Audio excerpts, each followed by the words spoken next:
Hello అందరికీ welcome back to Dolly dumplings. ఇవాళ recipe వచ్చేసి రొయ్యల పులుసుని ఎలా చేసుకోవాలో ప్రాసెస్ ఏందో క్లియర్గా చూసే ముందు ఫస్ట్ టైం మన ఛానల్ ఎవరైనా చూస్తున్నట్లయితే ప్లీజ్ సబ్స్క్రైబ్ చేసుకోండి. టేస్ట్ కూడా చాలా బాగుంటుందండి. చేపల పులుసు ఎంత బాగుంటుందో అదే విధంగా అంతే టేస్ట్లో రొయ్యల పులుసు కూడా చాలా బాగుంటుందండి. మీరు కూడా తప్పకుండా ట్రై చేయండి. ఇప్పుడు ఈ రొయ్యల పులుసుని ఎలా చేసుకోవాలో ప్రాసెస్ ఏందో క్లియర్గా చూసేద్దాము. దీనికోసం ముందుగా నేను ఇక్కడ ఒక పెద్ద సైజు ఉసిరికాయ అంతా చింతపండుని తీసుకున్నాను. మీరు చింతపండు అనేది మీరు తీసుకునే రొయ్యలను బట్టి ఎక్కువ రొయ్యలు తీసుకున్నట్లయితే చింతపండు కాస్త ఎక్కువ వేసుకోవాల్సి వస్తుందండి. నేను ఇక్కడ 1/2 kg రొయ్యల్ని శుభ్రంగా క్లీన్ చేసుకొని ఉప్పు పసుపు కొద్దిగా వాటర్ని వేసి ఉడకబెట్టి తీసుకున్నాను. చూడండి ఈ విధంగా ఉడికించి పక్కకు పెట్టుకోవాలి. ఇప్పుడు వీటిని పక్కకు ఉంచేసి స్టవ్ ఆన్ చేసుకొని గిన్నెను పెట్టుకొని ఇందులో 3 టేబుల్ స్పూన్ల వరకు ఆయిల్ వేసుకోవాలి. ఏ నాన్ వెజ్ కర్రీస్లోకైనా ఆయిల్ కాస్త ఎక్కువే పడుతుందండి. ఇందులో 1/2 టేబుల్ స్పూన్ ఆవాలు, 1/2 టేబుల్ స్పూన్ జీలకర్ర, కొద్దిగా మెంతులు, అలాగే ఒక మీడియం సైజు ఆనియన్ని సన్నగా పొడవుగా కట్ చేసి వేసుకోవాలి. ఇందులోనే ఒక రెమ్మ కరివేపాకు వేసుకొని ఆనియన్స్ లైట్ గోల్డెన్ బ్రౌన్ కలర్కి చేంజ్ అయ్యే వరకు వేయించుకోవాలి. ఇప్పుడు ఇందులో 2 చిన్న సైజు టమోటాలని చిన్న చిన్న ముక్కలుగా కట్ చేసి వేసుకొని మంటని మీడియం ఫ్లేమ్లో ఉంచి టమోటాలు మెత్తగా మగ్గే వరకు మధ్యలో కలుపుతూ ఫ్రై చేసుకోవాలండి. ఈ టమాటాలు మగ్గేలోగా మనం ముందుగా నానబెట్టుకున్న చింతపండులో నుంచి చింతపండు పులుసు తీసి పెట్టుకోవాలి. ఇప్పుడు ఇందులో 1/2 టేబుల్ స్పూన్ వరకు గల్లుప్పు వేసుకోవాలి. ఉప్పు ఎక్కువ వేసేయద్దండి. మనం రొయ్యలు ఉడికించుకునేటప్పుడు కాస్త ఉప్పు వేసుకొని ఉడికించుకుంటాం కాబట్టి ఇందులో 1/2 టేబుల్ స్పూన్ వరకు సరిపోతుంది. ఇందులోనే 1 టేబుల్ స్పూన్ ధనియాల పొడి వేసుకొని ఒకసారి బాగా మిక్స్ చేసుకోవాలి. ఇందులో 10 వెల్లుల్లి రెబ్బల్ని పొట్టు తీసి వేసుకోవాలి. వెల్లుల్లి రెబ్బల్ని వేసుకోవడం వల్ల చాలా టేస్టీగా ఉంటుందండి కర్రీ.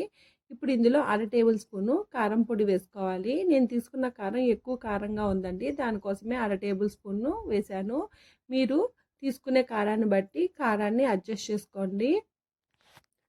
ఇప్పుడు వీటిని బాగా మిక్స్ చేసుకున్న తర్వాత మనం ముందుగా చింతపండు రసాన్ని తీసి పెట్టుకున్నాం కదా, దాన్ని ఫిల్టర్ చేసి వేసుకోవాలి. వీటిని బాగా మిక్స్ చేసుకున్న తర్వాత ఇప్పుడు ఇందులో ఒక చిన్న టీ గ్లాస్ నిండా వాటర్ని యాడ్ చేసుకోవాలి. వాటర్ని యాడ్ చేసుకొని మంటని హై ఫ్లేమ్లో ఉంచి మూత పెట్టి ఒక 2 నిమిషాల పాటు ఈ పులుసుని ఉడికించుకోవాలి. పులుసు ఉడికేలోగా మనం వేరే కడాయిని పెట్టుకొని ఇందులో 1 టేబుల్ స్పూన్ ధనియాలు, 1/2 టేబుల్ స్పూన్ ఆవాలు, 1/2 టేబుల్ స్పూన్ జీలకర్ర, చిటికెడు మెంతులు, అలాగే 1/2 టేబుల్ స్పూన్ మిరియాలను వేసుకొని బాగా ఫ్రై చేసుకోవాలి. చూడండి ఈ విధంగా ఫ్రై అయిన వీటిని పక్క తీసుకొని మిక్సీలో వేసుకొని మెత్తగా మిక్సీ పట్టుకోవాలి.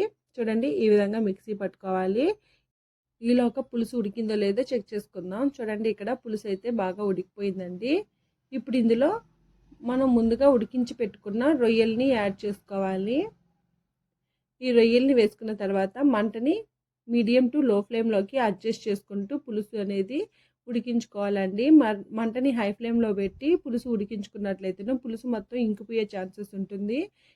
ఇప్పుడు ఈ పులుసుని బాగా మిక్స్ చేసుకోవాలి. మీరు స్పైస్ ఎక్కువ తినాలి అనుకున్నట్లయితేను ఇందులో చిటికెడు మిరియాల పొడిని కూడా యాడ్ చేసుకోవచ్చండి. అలాగే నేను ఇక్కడ ఒక 50 గ్రామ్స్ వరకు మామిడి ముక్కల్ని యాడ్ చేశాను.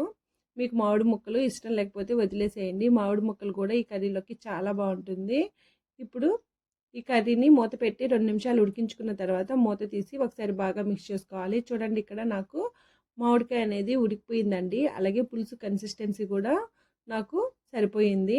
ఇందులో సాల్ట్ సరిపోయిందో లేదో చెక్ చేసుకుని సాల్ట్ని అడ్జస్ట్ చేసుకోవాలి. అదేవిధంగా మనం ముందుగా మిక్సీ పట్టుకున్న ధనియాల పొడిని కూడా 1.5 టేబుల్ స్పూన్ వరకు యాడ్ చేసుకొని ఒకసారి బాగా కలుపుకోవాలి. మీకు పులుసు మరీ పలచగా అనిపించినట్లయితేను మంటని లో ఫ్లేమ్లో పెట్టి మూత పెట్టి మరో 2 నిమిషాల పాటు ఉడికించుకోవచ్చండి.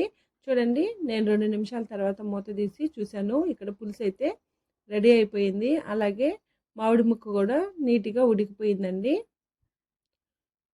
అంతేనండి. వీటిని బాగా మిక్స్ చేసుకొని 1 నిమిషం తర్వాత సర్వింగ్ బౌల్లోకి తీసేసుకోవడమే. దీన్ని వేడివేడి అన్నంలో కానీ, రాగి సంగటిలో కానీ, ఇడ్లీలో కానీ, దోశలో కానీ ఏ కాంబినేషన్లో తీసుకున్నా చాలా బాగుంటుంది. మీరు కూడా ఈ రొయ్యల పులుసుని తప్పకుండా ట్రై చేసి మీకు ఎలా కుదిరిందో కామెంట్ చేయండి. చూసారు కదా, మరిన్ని వీడియోస్ కోసం నోటిఫికేషన్ ఆన్ చేయండి.